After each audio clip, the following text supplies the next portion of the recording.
আসসালামু আলাইকুম। আয়াতান রাইসা মম ব্লগে সবাইকে স্বাগতম জানাচ্ছি। যারা এখনো আমার চ্যানেলটি সাবস্ক্রাইব করেননি, প্লিজ তারা সাবস্ক্রাইব করে দিবেন। এই গরমে পান ঠান্ডা করা লাচ্ছি রেসিপি নিয়ে হাজির হলাম। তীব্র গরমে ঠান্ডা ঠান্ডা যে কোনো ড্রিঙ্কস খেতে কিন্তু অনেক ভালো লাগে।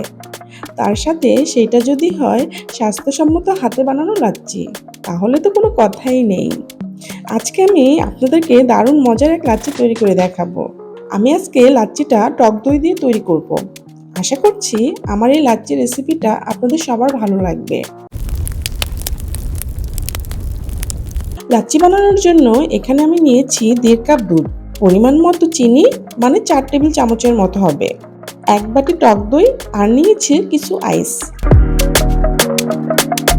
এখন একটা ব্লেন্ডার জার নিয়ে নিচ্ছি, এর মধ্যে দিয়ে দিচ্ছি টক দই।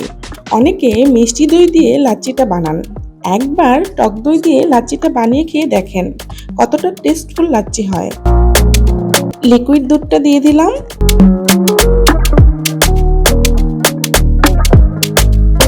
আর সাথে দিচ্ছি চিনি। চিনিটা অবশ্য সবার পছন্দ অনুযায়ী দিবেন। 6-7টা আইসের টুকরো দিয়ে দিলাম,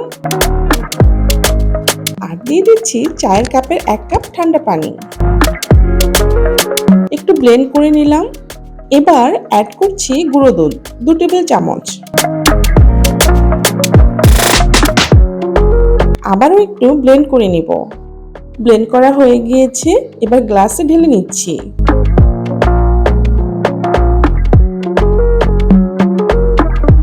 কিছু বরফের টুকরো দিয়ে দিলাম।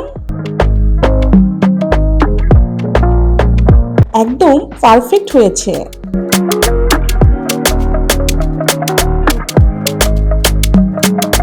এই গরমে একবার হলেও বাসায় ট্রাই করে দেখতে পারেন।